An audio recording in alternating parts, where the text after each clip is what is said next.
നമസ്കാരം. ഞാൻ ശശികുമാർ തിരുമുല്ലവാരം. ഇതെൻ്റെ 212 എപ്പിസോഡാണ്. 212. ഇപ്പം ഇതിൽ ഞാൻ പറയാൻ ആഗ്രഹിക്കുന്നത് എല്ലാ ആളുകൾക്കും, അതായത് മനുഷ്യരായിട്ട് ജനിച്ചിട്ടുള്ള എല്ലാ ആളുകൾക്കും മോക്ഷപ്രാപ്തിക്കുള്ള ഒരു എളുപ്പമാർഗം അതാണ് പറയാൻ പോകുന്നത്. അതായത് ഞാനീ പറയുന്ന മാർഗം ഇതുവരെ തെറ്റ് ചെയ്തിട്ടുള്ള എല്ലാവർക്കും അതിന് രക്ഷപ്പെടാനുള്ളൊരു മാർഗം കൂടാ.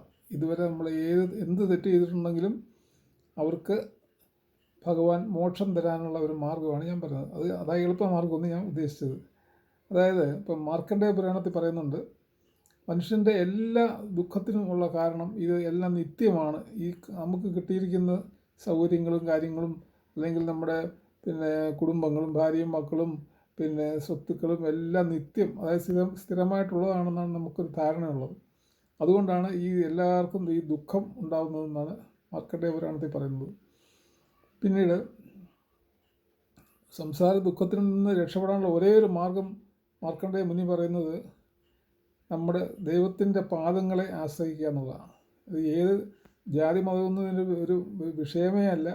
ഈ ദൈവത്തിൻ്റെ പാദങ്ങൾ, അതായത് ഏത് ജാതി മതസ്ഥരായാലും ദൈവത്തിൻ്റെ പാദങ്ങളെ ആശ്രയിക്കുക എന്നുള്ളതുകൊണ്ട് മാത്രമേ നമുക്ക് ഈ സംസാര ദുഃഖത്തിൽ നിന്ന് കരകയറാൻ പറ്റൂ. പിന്നെ വേറൊരു കാര്യം പറയുന്നത്, ഈ ശരിയായിട്ടുള്ള മരണം, അതായത് ആത്മഹത്യ, അല്ലെങ്കിൽ ആനിമൽസ്, അതായത് മൃഗങ്ങളെ കൊണ്ടുള്ള മരണം, പിന്നെ റെപ്റ്റൈൽസ്, പാമ്പ് കടിയേറ്റ് മരിക്കുക, പിന്നെ ജലത്തിൽ മരിക്കുക, വെള്ളത്തിൽ മുങ്ങി മരിക്കുക, വിഷം കഴിച്ച് മരിക്കുക, ഇങ്ങനെയുള്ള ആത്മഹത്യകൾ, അങ്ങനെയുള്ളതെല്ലാം എല്ലാ തരത്തിലുള്ള ദുഷ്ടത ചെയ്യുന്നവർക്കുള്ള ശിക്ഷ ആണെന്നാണ് പുരാണങ്ങളിൽ പറഞ്ഞിരിക്കുന്നത്. അവരെല്ലാം വലിയ പാപികളാണെന്നാണ് പറഞ്ഞിരിക്കുന്നത്. പക്ഷേ അവർക്കും ഇതിൽ നിന്ന് രക്ഷപ്പെടാനുള്ള മാർഗം എന്ന് വെച്ചാൽ, ഇനി ഈ ഞാൻ പറയുന്ന ഇത് കേട്ടതിന് ശേഷം അവർ ചെയ്യേണ്ട ഒരേ ഒരു കാര്യം, എപ്പോഴും ദൈവത്തിനെ പറ്റി സ്മരിക്കുക, അല്ലെങ്കിൽ എപ്പോഴും ദൈവത്തിൻ്റെ നാമം, അത് ഏത് നാമമായാലും കുഴപ്പമില്ല, കൃഷ്ണ കൃഷ്ണ എന്നോ ഏത് അവരവരുടെ ജാതിയും മതവും പറയുന്ന അതേ വാക്കുകൾ നമുക്ക് ഉച്ചരിക്കാം. പക്ഷേ എപ്പോഴും ദൈവത്തിനെ പറ്റിയുള്ള ആ ഒരു സ്മരണ നമുക്കുണ്ടായിരിക്കണം. കാരണം എപ്പോഴാണ് മരിക്കുന്നതെന്ന് അറിയാൻ ഒക്കത്തില്ലല്ലോ. അപ്പോൾ ആ മരണസമയത്ത് ദൈവത്തിനെ പറ്റിയുള്ള ചിന്തകളുണ്ടെങ്കിൽ മാത്രമേ നമുക്ക് മോക്ഷം കിട്ടത്തുള്ളൂ എന്ന് ഉറപ്പിച്ച് ഗരുഡപുരാണത്തിലും പറയുന്നുണ്ട്. ഇനി ഭഗവത്ഗീതയിൽ ഭഗവാൻ ശ്രീകൃഷ്ണൻ പറയുന്നത് എന്തെന്ന് പറയുക, ഈ അർജുനനോട് പറയുന്നത്, ഒരാൾ മരിക്കുന്ന സമയത്ത് എന്നെ വിചാരിച്ചാൽ തീർച്ചയായും അവർക്ക് മോക്ഷം ലഭിക്കുമെന്ന് ഭഗവാൻ ശ്രീകൃഷ്ണൻ പറയുന്നുണ്ട്.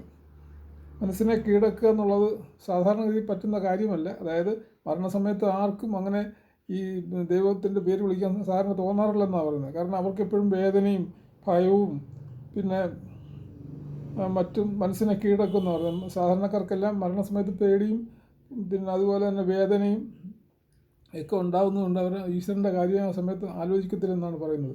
അതുകൊണ്ടാണ് അറിവുള്ള സന്യാസിമാരും എല്ലാം പറയുന്നത്, എപ്പോഴും നിങ്ങൾ ദൈവത്തിനെ, അല്ലെങ്കിൽ സന്യാസിമാരോ അല്ലെങ്കിൽ വിശുദ്ധന്മാരായിട്ടുള്ള ആൾക്കാരെല്ലാം പറഞ്ഞിരിക്കുന്നത്, നിങ്ങൾ എപ്പോഴും ദൈവത്തിൻ്റെ നാമം മനസ്സിൽ ഇങ്ങനെ എപ്പോഴും ഉരുവിട്ടുകൊണ്ടിരിക്കണം. അപ്പോൾ നമുക്ക് പല സമയത്തും നമുക്ക് സാധിക്കുന്ന കാര്യങ്ങളേ ഉള്ളൂ. അതുകൊണ്ട് എപ്പോഴാണ് നമുക്ക് ഒരു മരണം വരുന്നതെന്ന് പറയാൻ പറ്റത്തില്ല. അതുകൊണ്ട് എപ്പോഴും എല്ലാവരും ചെയ്യേണ്ട കാര്യം എന്ന് പറഞ്ഞു കഴിഞ്ഞാൽ ഈശ്വരനാമം ഇപ്പോഴും മനസ്സിൽ ഉരുവിട്ടുകൊണ്ടിരിക്കണം. അതുകൊണ്ട് ഏത് സമയത്ത് മരിച്ചാലും ആ സമയത്ത് നമുക്ക് ഈശ്വരനെ ഓർക്കാനും ആ നാമം ജപിക്കാനും നമുക്ക് സാധിക്കണം. അങ്ങനെയുള്ളവർക്ക് ഒന്നുകൊണ്ടും പേടിക്കേണ്ട, അവർക്ക് മോക്ഷം കിട്ടുമെന്ന് ഉറപ്പിച്ച് ഭഗവത്ഗീതയിലും ഭഗവാൻ ശ്രീകൃഷ്ണൻ അർജുനോട് പറയുന്നുണ്ട്. പിന്നെ അതുകൂടെ അജാമിളൻ്റെ കഥ നമ്മൾ അറിയുന്നതാണല്ലോ. എല്ലാ തരം തെറ്റുകളും ചെയ്ത് മഹാഭാവിയായിട്ടുള്ള അജാമിളൻ അവസാനം മരിക്കാൻ നേരത്ത് മകനായ നാരായണൻ്റെ പേര് വിളിച്ചെന്ന് മാത്രമേ ഉള്ളൂ. ആ നാരായണ എന്നുള്ള ഒറ്റ വിളി കൊണ്ട് തന്നെ അജാമിളൻ്റെ എല്ലാ പാവങ്ങളും ഭഗവാൻ ക്ഷമിക്കുകയും മോക്ഷം കൊടുക്കുകയും ചെയ്തു. ഇതാണ് എനിക്ക് പറയാനുള്ളത്. നന്ദി, നമസ്കാരം.